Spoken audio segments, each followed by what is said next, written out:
What's going on, ladies and gentlemen, boys and girls? You know what time it is? Episode 73 in the mix, big baby. We got a special guest, Gorecast. Before we get started, you know what time it is. If you got yourself an iPhone and or an Android, do yourself a favor. Stay up to date with the latest cryptocurrencies and NFTs. Without further ado, I am your host, Gaddis TV. What's going on, y'all? And let's get to it.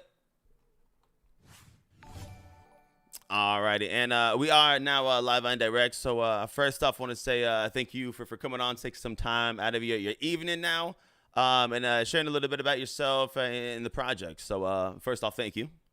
Thank you. Thanks for having me on, Gaddis. Appreciate it.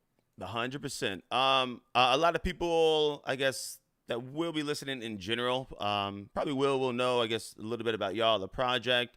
Maybe some people honestly will be coming around because they see, giveaway, everything like that that's going on. But how we started off, can you let us know a little bit about, I guess, yourself, on what were you doing before crypto? How'd you get introduced into crypto in general? And then how'd you find Solana? Hell yeah. Yeah, sounds good. You probably have to remind me of the questions because I got like a goldfish memory, so I'm forgetting. All good. Forgetting the first ones. But yeah, to kind of go back like to many moons ago when I was but a wee nipper. So basically my journey sort of started in animation. So me and my buddy Jim started Studio NX back in 2013. And we were doing kind of like commercials and shorts and stuff like Nickelodeon, Cartoon Network, that kind of thing. And it's a great job. We love what we do, like making stories, making cartoons, designing characters, basically getting paid to act like kids. You can't really beat that, right? But then we were kind of like, but really what would be like the best job we could have? And then we were thinking, make your own TV series, right? This is surely one of the greatest jobs out there. And everyone's got an idea for a TV show, right? When you give them a few drinks and they're like, oh, I got this idea for a TV series or a movie. So we had tons, and we were thinking that would be the best job ever. So we pretty much spent all our spare time developing cartoon series for pitching and stuff. And we spent best part of 5 or 6 years pitching content. And we always got like close. We would get into like the Nickelodeon Shorts program, and they would be like, oh, this idea you guys have got, it's like the next Ren and Stimpy, it's going to be crazy. And we'd get really excited, and then right at the last minute they'd be like, oh, sorry, we decided to go with a different project. Or they'd say stuff like, your idea was great, but for example, like you had these 2 squirrels that were like addicted to sugar, and we don't really want to encourage our audience to eat sugar right now because there's a whole healthy eating push that's just come out, right? So timing, it's like, there's a whole bunch of things. There's always something, right? So we were kind of bummed out, but we were like, all right, well, like this brute, it's like, what's the problem? It's like, these guys can't see what we see in our head, right? That was the problem. Like we came in with these big artist imaginations. We're kind of like hyped about our idea, and we're expecting them to get what it is that we're seeing in our head, which maybe they can't. Maybe they're from a business background and they don't really kind of see life like that. So then we just kind of stepped back and thought, we just got to make something, rather than pitching and going to these execs and them telling us whether or not our ideas are good enough. Let's just make something. So we started developing a comic for the iPad back in 2013. And back then, obviously, the iPad had just come out. It was like a hype way to kind of interact with things, right? So we were like, okay, imagine if you had a comic book, but you could press the panels and they would come to life and play like a little movie. That's kind of what we imagined as kids anyway in our heads, but now we could actually do that, right, with the iPad. So we're like, okay, sick, this is a good idea. So we started developing this animated comic called Nico and the Sword of Light, and we did a Kickstarter to raise funds to make it. And we took about 2 years, just blood, sweat, and tears, but it was a passion project, so it was all good. And we finally put it out in the App Store. And Apple really seemed to like it. We kind of pitched it as like for a feature, and they really liked it because they claimed it made their iPad look sexy. So they ran a feature on it, and the app hit #1 in the charts, which obviously back then was like quite an achievement to do. And it got like 375,000 downloads, and we were just like, oh shit, man, we're gonna be rich. Like we could we can literally, this can be our new business. We could be making animated comics, right? So we had all these plans, and then like when the actual sales figures came in, it was like, oh, wasn't quite the $1 million we expected. It was like actually like I think we ended up making 1/10 of the money we spent on it in the end of the day, because basically a ton of people would get like the free version. But then as soon as you hit the paywall, they didn't want to pay. They were just like, no, I'm not going to read the rest. So, and we learned the hard way that people on the App Store only want free stuff. So anyway, so we were kind of bummed out, but at least we got to make this like cool project. But then out of the blue, we got an email from, actually we got 2 emails. We got one from Amazon Studios, which is pretty cool, and we got one from Don Hahn, who was the producer of The Lion King, and he was like, I just see Nico, it looks fucking great, and he's like, let's jump on a call. So we had this call with him, and he's like, we could make this into a movie. He's like, I would produce it. And honestly, we were just like doing backflips. And then just for whatever reason, we never heard from him again. But then Amazon were like, Nico looks like an ideal fit for our pilot program. Which we, so back when Prime was just like, starting out, right? Mm-hmm. So 2014, I think 2015. But the best thing was for them, they were like, there's nothing we need to pitch to them. It's like the animated comic was like, served as proof of exactly how this thing would play out, right? Like the characters were designed, even the way they speak, like the world, like the story, everything was there. So they were just, within 2 weeks, we signed a deal with them. And you know what I mean, having gone from 6 years of pitching to like just something happening in 2 weeks was just crazy fast. So then we spent the next year making this pilot with a studio over in LA called Titmouse, who are awesome. And then the pilot came out, but what we didn't realize at the time, we were in competition with the other pilots that were also on the program, and they were only going to pick the top one to go through, right? So we were just like, damn. So then they didn't tell us that. It was like, oh, by the way, now you're in this contest between all the other pilots that we've commissioned.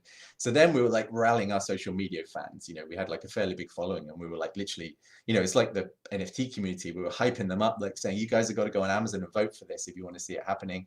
So we had this big push. But then one of the other projects also had a big following too. So we were like neck and neck up until the finish line. And then they beat us by like 100 votes, I think, in the end, of like 10,000 or something. And we came second. And then it was like, oh, sorry, guys. Looks like, we won't be making this right now. Yeah, it was kind of like that. And again, it was like, oh my God, we thought after all this time, we thought we had finally got our TV show. And then just at the last minute that happened. So then, this is always my favorite part. The animation studio Titmouse in LA, without Amazon's permission, entered the pilot into the Emmy Awards, because they were like, we made this, we're the producers, so we feel like we have the right to do that, right? And I woke up one Saturday morning to my sister like calling me, waking me up, saying, do you realize you just won an Emmy? I was just like, what? So like ran to the like computer, there was like all these messages, and yeah, the Nico pilot basically won an Emmy for best like special production, like standalone pilot, if you like. And then, very quickly we heard from Amazon, like within a few days, saying, yeah, so we've decided, like, we do think this show is worth making, so we're gonna green light the series. I forgot to send the email. I was sick that day. Oh yeah, now you okay. It was nuts, man. So obviously, then it was like, what? So then for the next pretty much 3.5 years, I think we spent working with that studio, making the Nico and the sort of like series. And it was just awesome, people talk about one of the best jobs you can get, like to be paid to work on your own show. And you're like, you have this amazing team at your disposal, and they're producing beautiful animation, beautiful backgrounds, awesome storylines, and you're just kind of dropping notes, like, ideas here and there, or drawing over things, trying to like, keep the consistency. So we loved it. But then when we finished that, we finished that season and, wrapped it up, we were like, okay, cool. What's next? We got the hype for this now. We got the hunger, like, let's pitch more shows. Let's do some cool stuff. And so, we just assumed like we'd walk into the meetings now with like, Amazon or Netflix or HBO, and they'd just be like, buy anything we had, because we'd already proven we could do it. But then exactly the same experience. We were going to these meetings, we would pitch these ideas with this award-winning show behind us, and we were getting hey guys, I think you see the Emmy. I was gonna ask. I think is that it right there? I'm like, all right, ladies and gentlemen, boys and girls, Emmy award winning. Let's get it. I always get ribbed because my wife always jokes and says that the first thing I told her when we started dating was that I had an Emmy, which is complete lies. It's it does help, right? It does help to get some It was kudos. the second thing. The first was I like your eyes, and by the way, this Emmy looks really good in your eyes. Oh no.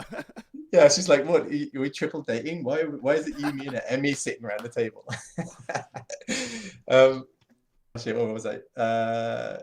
But yeah. So yeah, but it was the same kind of story. We were still getting the same kind of, yeah, we like your idea, but we got something similar, and there was a lot of like waiting and just just nothing, no energy. You just want to feel that buzz, that kind of energy going, and we weren't really getting that. So then so we moved into sort of like, we did some directing. We directed like a Russian animated horror, which was awesome fun and stuff. And I directed a short series for Marvel called Battle World, which was like an animated series of all the classic characters like Captain America and Thor and all that stuff.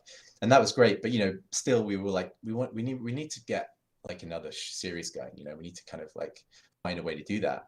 And then obviously NFTs started really hitting the headlines. And it was interesting because I'm not sure if you found this, but the initial response to NFTs in the animation industry was quite negative. So, and there's two reasons for that. One is the environmental issues, but obviously that's, basically from Ethereum. And the second thing was that people whose job, is reliant on their skill set as an artist, right? Like dudes who have spent years developing their skills, like life drawing, like studying, like learning anatomy, like just people who can draw amazing. I see these like NFTs come out, some of the earlier ones where the art wasn't always that hype, right? Yeah. And they're just like, what? How are these selling for like $170,000 when, right? So I'm putting in work. yeah, it's kind of like this weird, it was like this weird bitter sort of, whereas my personal perspective, I think it depends on the way you look at it, right? Because you could say, oh, how come these people are making all this money, and end up almost like going against that, or you could embrace it and say, holy shit, look at this incredible new industry that's providing all this like income for independent artists. Let's get in on this and let's show them what we can do, right? So that's how me and Jim saw it. So we kind of thought, well, we got to risk like our reputation being affected by this, by us getting into NFTs ourselves. But we knew as long as we could defend the argument for why we were doing it, and then people what could they say, right? Because like they say, those were the two main arguments. So that kind of led us to Solana, because we were looking at Ethereum and it just felt, it didn't feel quite right to us to be kind of using a blockchain that was so heavy on the carbon footprint and also expensive even just for people to mint. Mm-hmm. So we kind of saw Solana, and a few of our friends were minting on there. So we actually got hired to do NFT artwork for a couple of tokens. I don't know if you know XCAD. They're like the YouTuber token, and Block Asset, who have like all these athletes on their books, and both of them were launching NFTs. So they came to us and were like, oh, we got recommended you, and we like your stuff, and this is what we want. And I remember still like in the first meeting just saying to them, okay, cool, like what kind of let us know what kind of style you wanted in, like because you're used to that in animation, you get like a proper brief, right? And they were just like, oh no, we've seen your stuff, you guys just do what you want. And we're like, oh shit, okay, I like this industry, this is good. This is to have that freedom for people just to say, well, we know we like your stuff, so therefore we assume we'll like whatever you do, and that's a good point, right? Like it's true, like, but no one else would ever have that trust in us. So straight away we were like, yeah, this is a hype industry to work in. And so I think we wanted to learn the space a little bit, like get to know Solana, the Solana community, and like work on other people's NFTs, and then finally we felt ready to make our own project.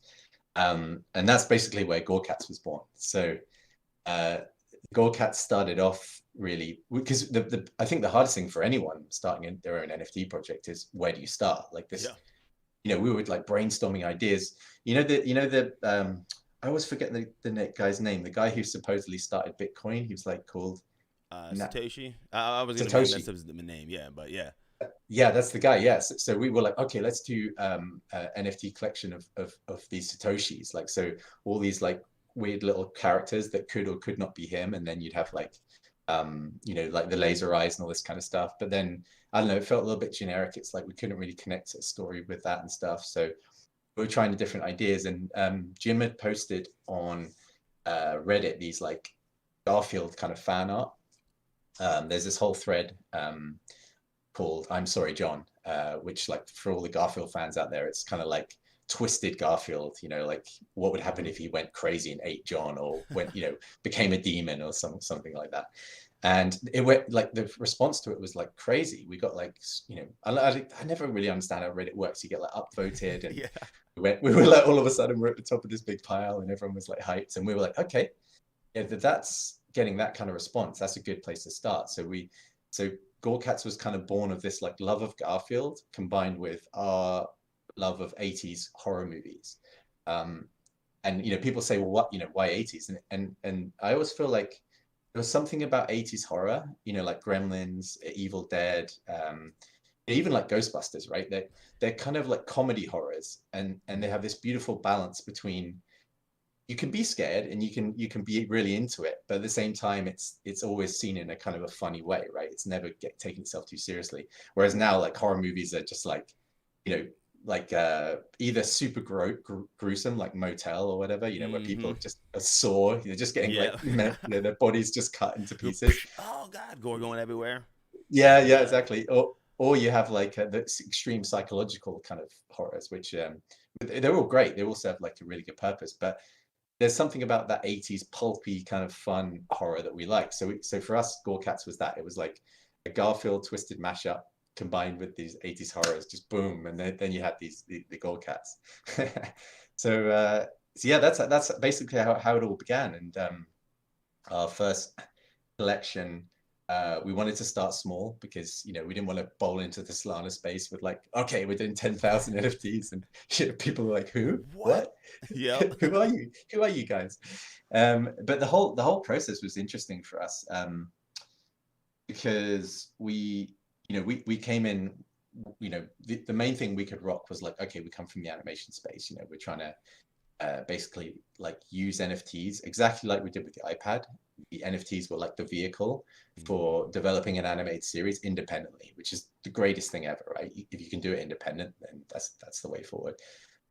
So that was our angle, and we were kind of trying to push the whole kind of, you know, the animated series and the background and stuff. But we found it was like a slow start, and you know, I'm sure you know this, like it's obvious to you guys, but you know, people said to us, you can't really come into the Solana space and just like advertise. You have to kind of engage and really get to know the community. And we'd spent like thousands of dollars on like marketing and PR, and it just wasn't really getting us anywhere. And actually, the only thing that really, like, I think really started like creating hype was we started doing fan art of other projects. Nice. And, you know, we did like, you know, a Goryoku dragon, for example. We did a Teo robotics kind of Gore Cat. We did, I think we did like 5 different projects. And it was almost like when we did that, then the people in those DAOs and stuff kind of saw what we were doing, and then came to the Gore Cats and were, oh, actually, we like this art. And then it sort of like created a bit of a, you know, an avalanche effect where when and Thugs as well, like our Discord manager is just amazing, and he just connected us with, like, you know, all the DAOs, Thugs, Boryoku Dragons, Teo, Goonie Tunes, all these different like projects. And then it was almost like once they started coming and we were giving them whitelist spots, everyone wanted a whitelist spot. So, And wait a second, hold on. yeah, it was nuts. So we just kind of built our community from the inside out. You know, it was like, and then we decided to do like 90% whitelist because we were getting such a good response from that. And for us, it felt like way better to have like majority like genuine holders than do a public mint and get botted. Yeah. Because we launched on Magic Eden because, again, being so new to the space, we felt like that was a safer bet than doing it for ourselves. So yeah, we did. So yeah, to sort of fast forward to our mint day, which was about, well, it's only 2 weeks ago, unbelievably. It feels like 2 years in the NFT space. I always call it like, it's like the Matrix, right? It's like the time in this super quick. And then sometimes it's super long as well. It seems like it's taking forever, and then you're like, wait a second, It's been 2 weeks. It's been 3 weeks. Hold on. I thought it was been Yeah, like an hour. What the hell? yeah, yeah. No, it's true. It's true. It's like it's a complete time warp. So yeah, cut back to the mint day, and we were just sitting there live on like a Discord stream, like with all our fans, and watching the whitelist bot just just like disappearing. Is amazing. And then there was like 200 left that went into the public sale, and just 45 seconds it was like gone. That was it. Yeah, I was like, wow, that is an incredible sort of experience to see something get snapped up so quickly when we are fairly new to the space. But then it was like, okay, this is amazing. We know this is our new path. Like it almost seems like now we would never go back to the old traditional way of the animation route, because this is so progressive. It's so exciting. It's unbelievably overwhelming at the same time, because I feel like I'm having to learn a new space, like the NFT space, like the developing side, like we were talking about before, the staking side, all that kind of stuff. It's like we're just trying to embrace it all. And so I thought the best thing to do is get a team of people who know what they're doing. It's like our council, if you like. And then we just have meetings, and everyone kind of throws in ideas into the pot, and then we figure out our path like through that. But it's Nice. yeah, it's been absolutely nuts. How I guess how many team members or council members I guess do y'all have behind y'all, or is it just you and your buddy, and then you got people like helping behind, or how many is Gore Cats? Yeah, so basically we are a team of, I think, probably 10. So basically the founders are me and Jim. So we run Studio NX together. Then we have this awesome tokenomist called Virushin. So he basically works out all like he's like the brain of the operation. Like we just throw stuff at him, and he comes back with these charts with all these like beautifully worked out mathematical algorithms. Nice. For the staking and all the tokenomics, and even down to he's fixed all the rarities for us and stuff. And then we've got like a web designer and a developer, and then recently we've partnered with Soul Patrol. Those guys, because they're like really experienced, obviously, in this space, and they have their own projects. So because we found like it's one thing to be developing like code, but another thing to be developing in Solana, or in blockchain specifically. So to have people who really have experience in that field, it seems like it changes like every week. So that you need people who are like on the pulse, like they're in this space and they get it, and able to turn stuff around, because it's like Time. like you say, it's just everything's got to be quick, hasn't it? Right? Otherwise, people start getting antsy. So it's been interesting for us. And then we have, so that's on the more kind of like developing side, and then we have the Discord group. So we've got like a Discord manager, and then a council of Discord helpers that also work across like other projects. So because of that, they got all this experience. So I'll be like, how do I do this? And then I'll just jump on a call with them, and then one of them will have an amazing knowledge of like liquidity pools or all this kind of stuff, and then we just kind of figure it out. So I think it's a good motto. Like if you don't know something, find people who really know what they're doing, and then you can kind of like arrive at a decision like through the council. That seems to be the key with this project, when coming from like a completely different space. And then on the animation side, we have 4 freelancers, like animators and artists, pixel artists obviously as well, and then an amazing sound designer who does all the promo and stuff for our sound. And what else? Yeah, and then kind of help on the social media side. So yeah, it's a fairly big team. Nice. But yeah, really just kind of two of us at the core, if you like. When I guess how long did that take? When I guess you what's your buddy's name again? Sorry, I apologize. Oh, Jim. Jim. So when did y'all two, I guess, first start talking about like the Gore Cats? Was it when I guess y'all were doing the Reddit thing like that, or how long did it take to get to this like point now? Oh yeah, it's a good question. So we posted that kind of Gore Cat stuff because I think it was like September. We were like, okay, we're ready to do our own project. We'd spent the summer working on other NFT tokens. Around September, we were kind of brainstorming ideas. Do we do the who is Satoshi? Like, it was, you know, a kind of a collection of our own.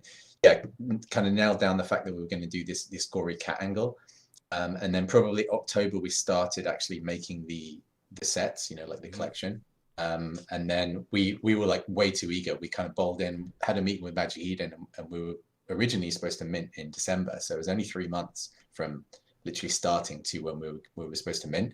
And luckily, they kind of called a last minute meeting with us and were like, guys, you know, I don't think you're ready. You're like, you know, if you really want to make sure if you're going to do this, you do it right and you sell out. You don't want to be a project that, like, you know, a third sells out and then you're just, you know, for the next month, you're kind of like just pushing out these last few NFTs.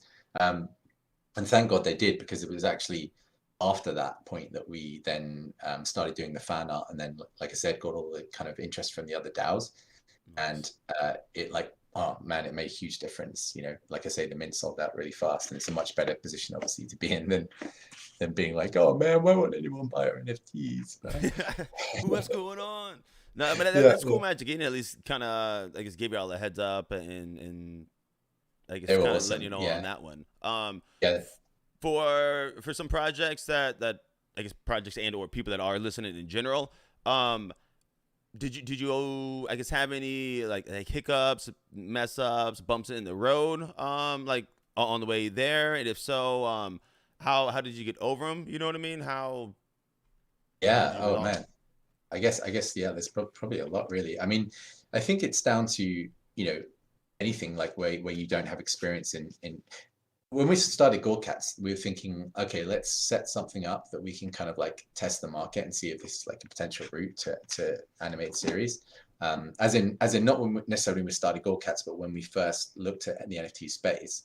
But then you realize very quickly you can't, you know, it has to be all in. You can't kind of like start something and then maybe, you know, like if we were doing an animated series at any one time, we're developing 4 IPs at once, right? Okay. And the reason we do that is to stay fresh, because, you know, if you're working on something every day for a month, you start to get like tunnel vision. Yeah. And then you can't see the what is it, the wood through the trees, something like that. So then we'll move on to another project.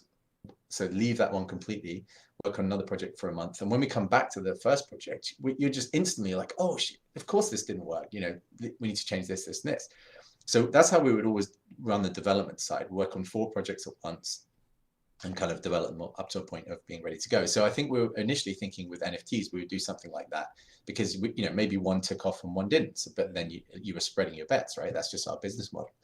But literally within a month of Gore Cats, we were like, nah, you can't do that. You if you're in this all in, because the moment you have your Discord community, right, it's like, and you have your fan base that are there 24/7 with like instant updates. So to give them anything less, to me, just wouldn't be right. It's almost like, you know, their expectation that you're there to, you know, give them value, to like give the NFTs value, and to continuously have momentum. Like, you know, because obviously this space is moves so fast anyway. So, you know, we were just like, right, you know, this project now, we know this is our new model. Like, this is our new way to get to an independent show. So from October, we literally stopped all our freelance work and we're like all in Gore Cats. So, you know, I think that's the thing.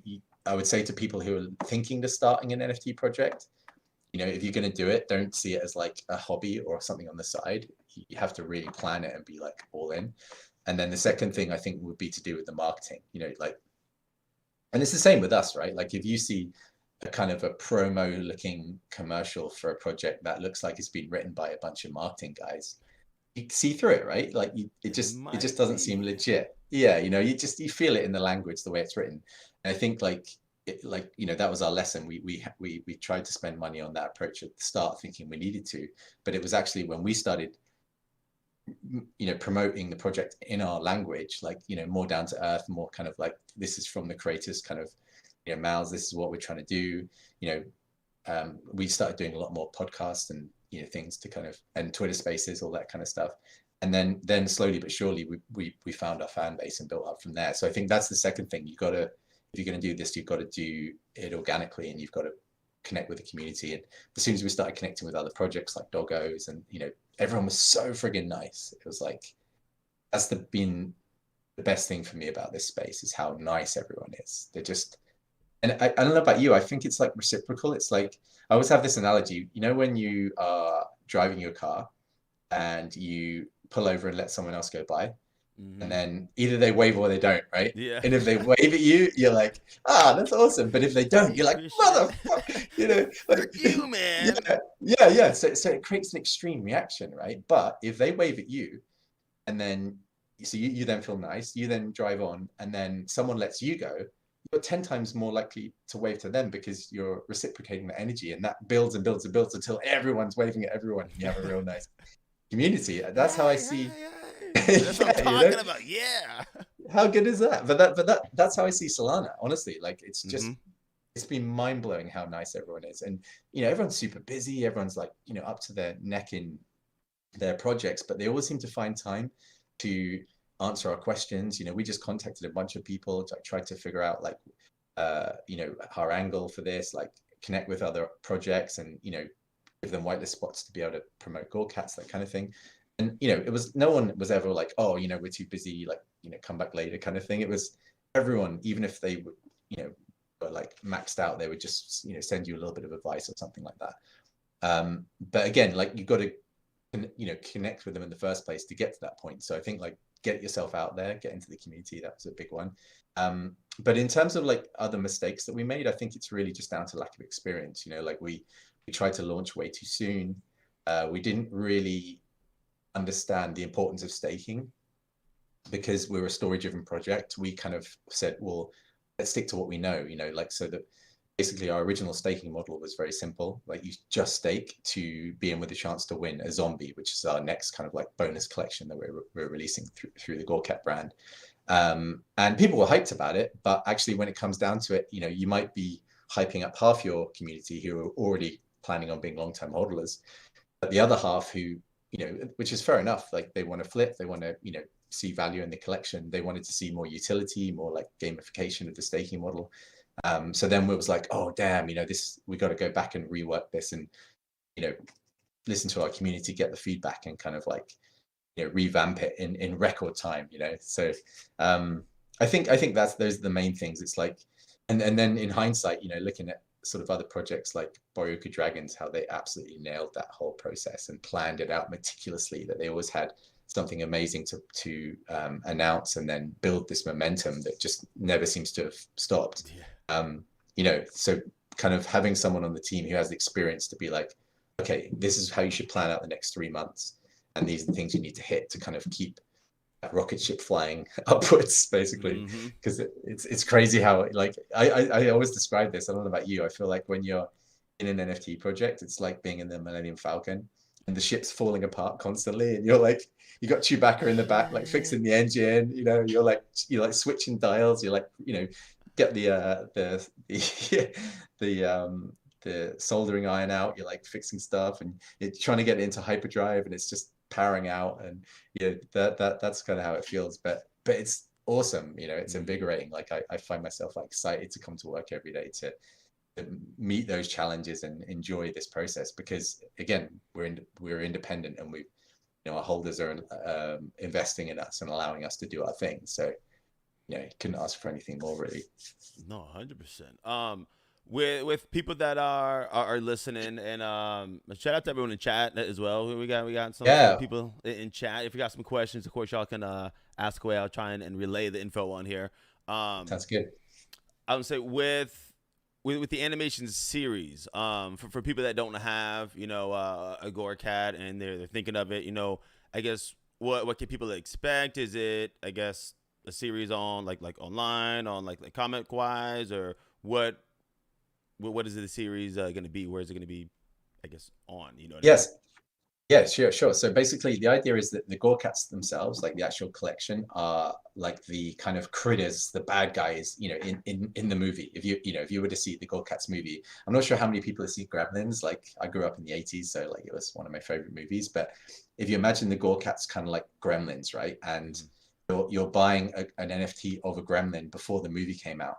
And then, you know, a year or two's time, when you go and see the movie, you're sitting there in the theater and you're like, oh, that gremlin, you know, the top left there, that's my NFT, right? So that was kind of the idea, that we wanted to sort of release the critters, this mischievous breed of like these little green creatures that maybe they've escaped from a lab, and they wreak havoc on this city called Catsburg.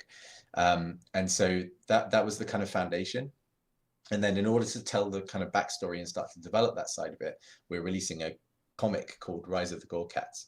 And so, the holders will be able to get access to that and see how the story unfolds. Right now, we're figuring out how to make the comic an actual NFT. It hasn't actually been done as far as we know, because you can't mint a PDF. You can't like kind of necessarily do that. So we're figuring that out. But ideally, in an ideal world, you'd be able to mint like an NFT comic and actually read like the episode. So we kind of develop the story in that way. And then as you're reading the comic, you start to see the backstory of like where the Gore Cats came from. And there's our lead character is this detective called Mitch Berman, and he's got this rookie helper, and basically he has to uncover all these clues, like figure out this murder mystery, like where the Gore Cats came from, why all these like cats are dying around in the city and stuff. So it's like quite a dark, kind of film noir style story. And then the idea being that over time, like in our roadmap, we will add more and more episodes to this comic and build the story out. And then when we get to like drops 2 and 3, we release like different breeds of Gore Cats that all fit in with this collection. But we wanted to do them like chapters of a horror film, right? Like in a horror trilogy, you always have like the first one, which introduces the characters. Then the second one's like the revenge of those characters. And then the third one, the return or something like that. That's how we thought it'd be fun to set it up. And then by the time we get to like the third collection, we would hopefully have like a big chunk of the comic series out, and potentially even like do some animation on the comic like we did with Nico, the iPad app. And then we could take all of that to our contacts at the networks and like pitch it and be like, okay, this time we don't just have an idea, we have like a brand, like we've got this huge fan base, we've got like these comics, we've got all these cats, because we've learned over the years that at the end of the day, these people want to have low risk investments. It's smart, right? They're sitting there with animated series costs in the region of $5 million for one season. Damn. So if you imagine these guys are sitting there. Overall, why that much? Just from like publishing, getting people animating and stuff like that, or why? I mean, animation is pretty expensive, but like, say if you wanted to do 13 episodes at 22 minutes each, the budget is approximately like 5 mil for all that. And that's not even including like marketing and stuff. So, you imagine those guys are sitting there, Dragon's Den style, with like a big pile of money, and you're going in there and you're pitching them your idea. Like, they're looking naturally for low risk, which is why you get a lot of sequels, of remakes, of rehashes of old stuff, because they already have an existing audience, right? Mm-hmm. So by coming this NFT route, essentially that's what we're doing. We're like, look, Gore Cats isn't just an idea that we came up with; it's an actual thing, and it's new, it's like hype, it's like innovative, and we bring an audience with it already. We've got this comic book which you can see exactly how it's going to play out. We've maybe even do some animated teasers. So basically, we on our roadmap at the end of year 1, we would start pitching, going into development, and then idea being we would get an animated series, and then who knows, right? It's like, as far as I know, it's not necessarily been done before, and it'd be so interesting to see how getting an animated series would affect like the price of an NFT, because there is no models to look at and see. There's been some amazing utility projects, like Thugs and Borika Dragons and that kind of thing, but like to see how a project could grow like in that route would be super interesting. So that's kind of our model, but obviously it takes a bit of time when we just we'll ask everyone to be patient in that process, because it takes a while to build this stuff. Where I guess with the with both of y'all being in the industry, I guess with that one, did y'all ever see yourselves, what I mean, 3, 4, 5 years ago, kind of being in the animation stuff, being involved in the crypto world now, like when after y'all minted out, when you're looking at the screen, it's boom, boom, boom, boom, boom, what type of feeling is that, like you said, because I guess in the animation world, you're always used to having 4 projects at once, trying to stay creative, things like that. I guess, was it a scary transition overall, going from that to kind of what you're doing now, or how was that transition stage? Yeah, it's really like invigorating. It's a strange mixture of like feeling completely out of control and absolutely buzzing off the whole kind of ride, right? Because when coming from animation, we've been doing it for almost 20 years, so our experience means that I can confidently say to you, you came to me and said, right, I want to do 20-minute short, animated, and like, here's the budget, here's the story. I know I can put that together because that's what we do. But moving into the NFT space, the biggest thing was we didn't have that experience, and so it's kind of scary to kind of step into something that was relatively unknown for us. But yeah, fast forward to like the actual mint day, like you say, and like God, yeah, I don't think we'd ever imagined this was a route for us. When crypto first came out, we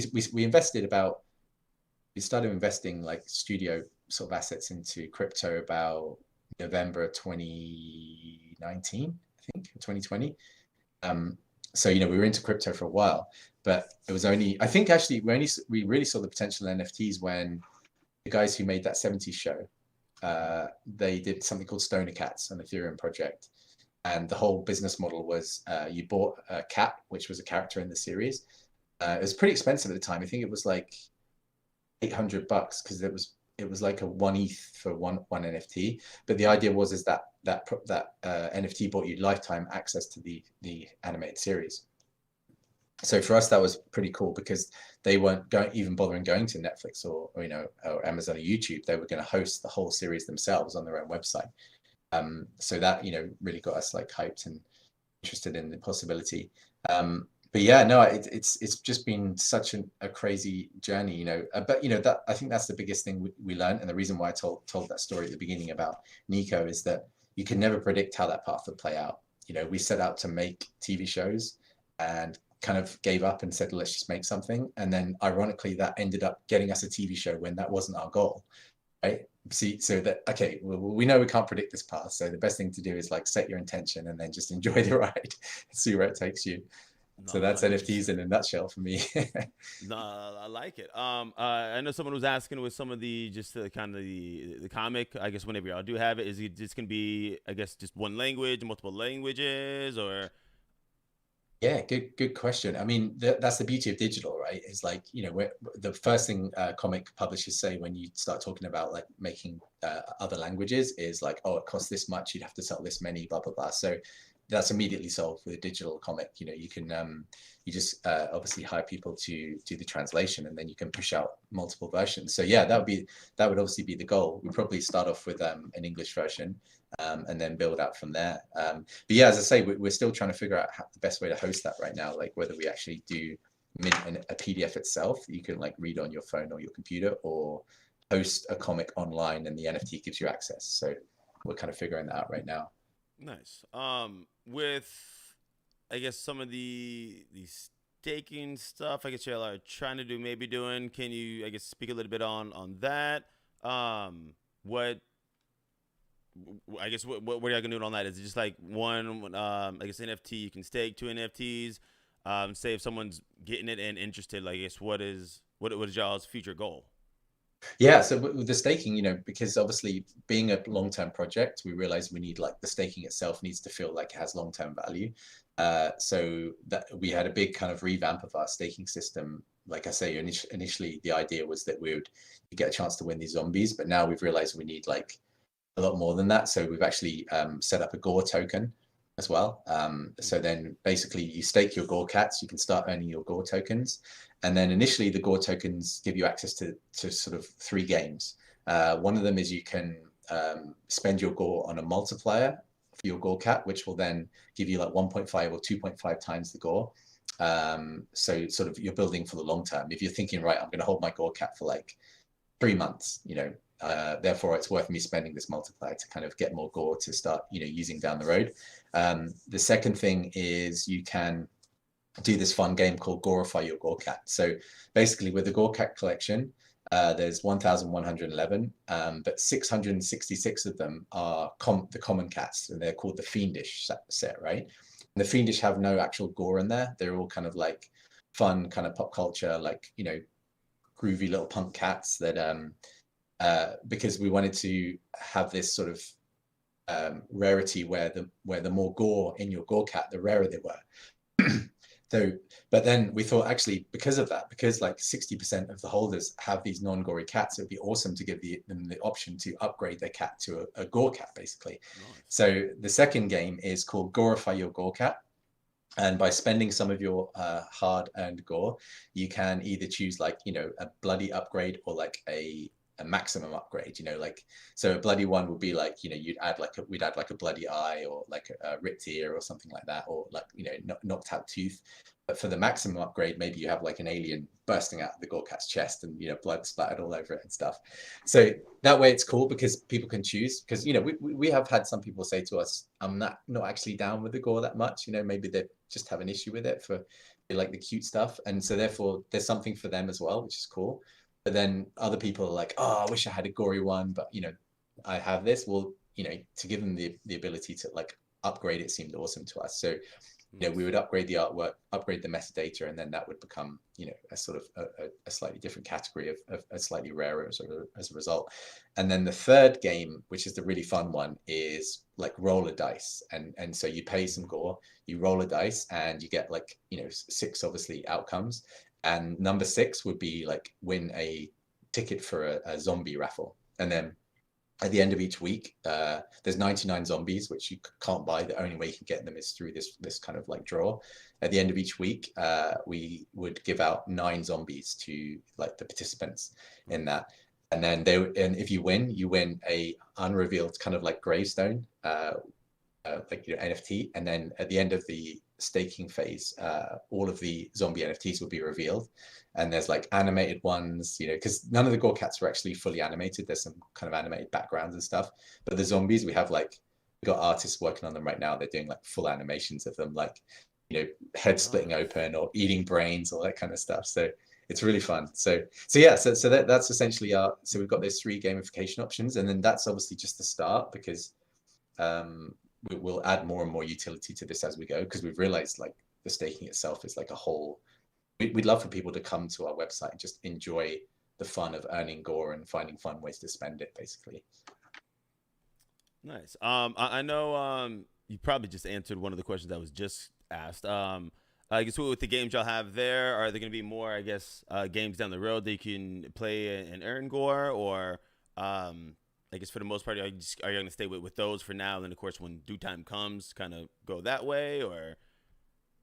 So basically those 3 will be the ones we start with. But then we're thinking like, even like, again, when we were kind of throwing ideas into the pot, we were like, how cool would it be to have almost like a little pet Gore Cat that you have to visit each week and like feed it and give it catnip and stuff, and then like, you know, but the whole idea is that you want this cat to go crazy rather than treat it with kindness and love. You're kind of trying to make the cat crazy, because the crazier it becomes, the more gore it earns, right? Like it starts like, you know, spitting out blood or stabbing things, or, you know. it's a little Chucky. Yeah, exactly. That's a good idea, actually, a Chucky Gore Cat. So you know, we've got so many ideas. Basically, we want to inject our story kind of like skills into whatever we do, right? So as long as it fits the story and the lore, and you feel like you're part of this kind of like growing story that kind of is revealed in the comic, then anything goes. So we're just trying to make it as cool as possible. Nice. Question on, I guess, artwork on and stuff like that, because it definitely resembles the Garfield, which of course most people love Garfield, and at least know what it is. You know, who doesn't love Garfield? In the sense of, I mean, can y'all get, I guess, in trouble on that it looks like similar to it on the IPs like that, or, you know what I mean? Say y'all go big, you know what I mean, and it's 4 months down the road, you're talking to Netflix and like, hey, like, you know, little John Boy actually made Garfield, and it looks really, really similar. You know, how does that work? You know what I mean? Yeah, it's always a kind of a gray area. Like we've had projects before. Like, for example, I worked on I designed and directed a video game called The Video Kid, and it was based on Paperboy. And the whole idea was that you would go down this street, and it was like you were going back in time to the 80s, you know, with like Back to the Future, Ghostbusters, like all those awesome movies that were around at that time. And so it was almost like the street was alive with all of these 80s references, right? And they were all like created in kind of like pixels. And so it's the same thing. People were like, oh, this is like an IP nightmare, like you're going to get sued and stuff. But in the way that like licensing and copyright is laid out, is that if you effectively pay homage to something by kind of like parodying it, then it's okay. But if you're like literally using their name or their IP to make money, then it's a problem. So obviously it's a gray area, because who decides what a parody is? You know, to this day, we never had any issues with the video kid, even though in that it was like much more blatant. It was literally, we had, you know, Doctor Who running through that street, like getting into a TARDIS and then disappearing through time, right? Whereas with Gore Cats, you know, at best you could say, you know, I'm sort of like envisioning us like in a crazy court case, like in Facebook, you know, me and Jim like wearing suits and like sweating. But like, let's just say they said, oh, you know, this is really similar to Garfield. Like if they put a Gore Cat up on a board next to Garfield and then asked the jury, I just think, you know, you can't, it's inspired by, but that's as far as it goes. And also, you know, being pixel art as well, I think it's, yeah, we came up with a very different color scheme. Like it was almost like Garfield inspired the type of cat, but that's probably as far as it goes. And the smile on I don't know, I guess I don't have the screen on here, but one of the smiles of the Gore Cats reminds me of the smile from the cat from Alice in Wonderland as well, with a big old grin and everything. The Cheshire Cat, man. Yeah, that's exactly it. Yeah, that's the thing. It's kind of like a mixture of stuff, you know. But I mean, you know, Jim is the designer behind the Gore Cats, and if you check out his Instagram, his stuff is absolutely like nuts. Like he just comes up with the most insanely cool sort of ideas, and I color them. Like he sends me like the line, and because he's colorblind, so it was the way we learned to work together. That I would color stuff, because he would always choose like the luminous colors, and I was like, dude, like, where did you get that from? And he's like, oh, isn't that blue? And I'm like, no, that's luminous yellow. Great. You know what I mean? Yeah. So yeah, that's how we kind of work together. So yeah, I think really, you know, the Gore Cats, I'd have to say it came from the depths of Jim's brain, if it was to come from anywhere. Nice. And I'll say this because my buddy's actually colorblind as well. Shout out to anyone who is colorblind, because you can make shit happen, you know, because that's, you know what I mean? Y'all working in animations and stuff like that, that's hella strong. Well, good point, because as a result of that, like, because Jim doesn't choose colors maybe based on like what like a lot of us see as like maybe, you know, I mean, who's to say what a good color choice is? But as a result of that, he comes up with some awesome choices of like putting like a crazy electric blue with like, you know, something else. And then so rather than me coming in and saying, oh, you know, that doesn't work, I'll change it, I almost try and work with these color palettes that he comes up with, because it makes it unique, you know, something different. Nice.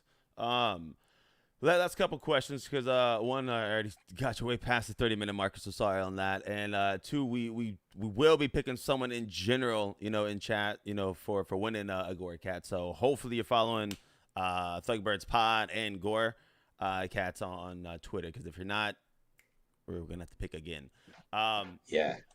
With the different tiers and I guess traits, stuff like that. When it comes to I guess staking, uniqueness, does that play a role in anything, or is the traits just more of, hey, this shit's looking fresh, or how do those kind of work? The rarity traits in the cats themselves? Yeah.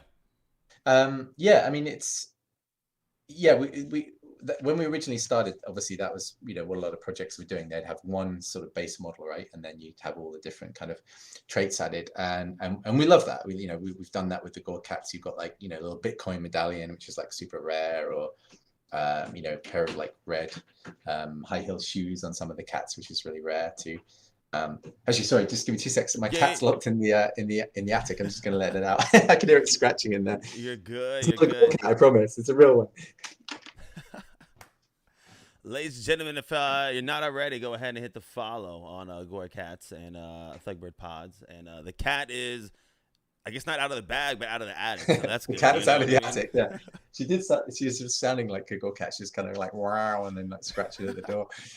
So the traits. So basically, so obviously, you know, that was a factor. But then we also wanted to have almost like a simplified category where we split it up into categories of gore. So like you've got like fiendish, which has no gore, gruesome, which is a little bit of gore, ghastly, which is like much more gory. Then you've got wretched, where the cats are all like in an insane asylum, like with straight jackets and like they're chained up.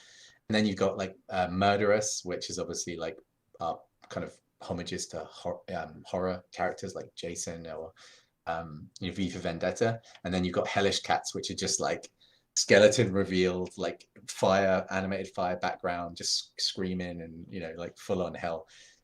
So, we wanted to have like extreme categories where it was like you had the rarities within that, but you also had, okay, I got a Hellish Cat. I know that's a 1 of 1011, for example. It was like an easier reference for us to do that. So yeah, it was a slight play on that. And then the only other thing is we wanted to have more than one cat. So Gore Cats, in the first collection, there's only one type of cat with all the different traits. But in collections 2 and 3, we have 8 different cats to drop, right? So like it's kind of the same family, if you like, but it's like a different design completely. So by the end, you'd have 9 different types of Gore Cats, and then hopefully people would collect across the sets, basically, kind of like trading cards. Nice. I mean, I guess by the way, I should just say my mods have said they've randomly picked a winner. All right, who is it? Well, so let's see. Drum roll. So the winner, ladies and gentlemen, boys and girls, get your shit ready. That's fucking awesome. I got to get one of those. So the winner, as picked at random by, so he asked someone in VC to pick it, completely unbiased. The winner is Billy Bill. Billy Bill. If you're listening, you want a Gore Cat, man. Billy Bill, ladies and gentlemen. I gotta make sure though. Hold on, Billy Bill. What's your Twitter name? Because I gotta make sure that you're following us and Gore Cats. So if you're not, you better hit that shish kebabs really, really quick. Yeah. Otherwise, Gaddis gonna hunt you down. You know what I mean? I see. It's me, Billy. What's the Twitter? What's the Twitter? Put your Twitter in the chat real quick. I gotta do that cross reference. Background check. Yeah, get the FBI mean? on him. Check if he's had any mild misdemeanors. If he got caught smoking weed at school. You know what I mean? You better be on the naughty list. Jeez. Shout out, Billy. If you're gonna go own a Gore Cat, you got to be ready because these are pretty rough pets to keep. Yeah. Roland. I'm always gonna say names wrong. Crapple. Hold on. Who we got here? Let me see. Oh yeah, Roland Crapple. He's a OG of the Gore Cats Discord. I recognize the name. The G's, yeah. I mean, as long as he's following y'all, he's following us as well. So, ladies and gentlemen, boys and girls, Billy Bill, one more time, congratulations. Nice, dude.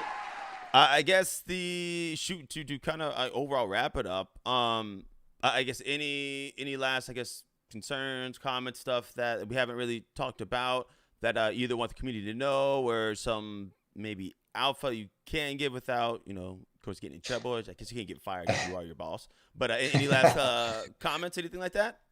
I think the main thing is just to be like, we you see from our roadmap, like anyone who wants to get into Gore Cats, just take a look at our roadmap. Like, we're a fully doxed team. We're not going anywhere. Like, we're 110% in this from the start to the finish. But at the same time, make an animated series takes time. Like I get why people are impatient in the space. They want like 10x. They want like, everything yesterday. And I get that. And, I have impatience in me, so I can connect with that too. But just to realize, like, the goal of this project, we can give all this cool utility and staking and all this kind of fun stuff in between, but the real goal is to make an animated series, right? And we're 99.999% we can deliver on that, and we're completely focused on delivering on that. So just to always bear that in mind, like, that if you hold, then you'll get rewarded with something that's never really been done before. Just imagine 2 years time, Gore Cats is on Netflix, everyone's hyped about it, and you own one of the original NFTs. How much is that going to be worth? Who knows? Like, that's the experiment that we want to take people on, the journey we want to take people on. So if that sounds good for you guys, then jump in. We'd love to have you on board. Nice, 100%. And Billy as well, message the ThugBirdz Podcast on Twitter. And then I guess I'll get your wallet that way and give it to y'all. And then y'all can send it on over to him. So I guess for the people that are in chat with 90 seconds or so. Anyone got some last questions, you know what I mean? You can shoot them on out and I'll ask away. But yeah, I mean, I guess while I give them those 90 seconds. You said it beforehand that you were working with, I guess, Nickelodeon, some of the other stuff. Mm-hmm. Did you have a favorite you were working with? You know what I mean? Or in general, how was that experience on it's all good. I think in a nutshell, the best clients are always the ones that you kind of gel with, right? They're like we were saying, you know, see you for what you do, and don't try and like change it. Like, you know, it's natural for when someone invests in one of your projects to want to kind of like change it and stuff, and then you find your job is like battling almost with them to maintain your vision. And you see it all the time, right? Like directors are like, oh, you know, they didn't follow my vision, and this isn't the movie I wanted to make, and you get why that happens. So I think like my favorite clients are always the ones that, you know, recognize you for what you do, and then allow you some freedom to achieve that. So like probably the best job I had was working for Funko, working on this Marvel Battle World movie, because they had such an awesome studio, and they really respected and appreciated the staff. Yeah, it was just great, man. I just get to come on board, and like even down to the voice actors. They had the actual guy who played Spider-Pig. You know, in the Spider-Verse movie, he played like the Spider-Pig. Mm-hmm. They had like that guy. They had like, you know, a bunch of like amazing voice actors on that. So to get to work with that kind of talent and like bring that to life was pretty sweet. But yeah, I mean, even saying all that, like NFT space is probably even more invigorating than that, to be honest. So I'd still say this is my favorite place to work right now. Nice. I like it. And I mean, I guess only someone asked if it's a card game, but the card game I'm assuming is going to be later down the road if shit does well. You know what I mean? I'm assuming. Yeah, exactly. Yeah. So the card game's on a roadmap. Like, you know, everything we see is like stage development. So like the staking, which is kind of like gamification, will naturally lead into the card games, whereas the comic will kind of naturally lead into the animated series. So we've got kind of two paths on the roadmap, like, you know, going down, and then from the card game we then potentially develop like a video game, you know, but who knows, right? Because it's like 6 months to a year's time. I don't even know like what's going to be happening with the metaverse, with Sandbox. It's kind of impossible to predict. So we have like, we set the goal, and then the pathway there is like, you know, like we've been talking about this whole time, is kind of unknown, but we'll get there for sure. It's just don't know how exactly that will play out right now. No, for sure. On that note, I guess I'm gonna go ahead and wrap it up. So kind of like I did before, I'm gonna go ahead and put you on mute for a quick second. But I do appreciate you taking some time out of your evening after your Monday. You know what I mean, and just showing some love and letting the community know what's going on. So I appreciate you. Oh, well, Gaddis, thanks for having me on, man. Honestly, my appreciation should be for you for you know, having me on this podcast. It's so great to talk with you and get to talk about this project on air. Awesome, man. Well, I'll be right back, and should be good. All righty, ladies and gentlemen, boys and girls, one more time, let's do it. If you're not already, go ahead and follow at Gore Cats, at ThugBirdz and the ThugBirdz Pod. Once again, shout out to everyone for coming in, tuning in, showing some love. Shout out Billy Bill for the win. And as always, y'all, stay fresh, stay clean, stay positive. And you know what time it is. Caw-caw!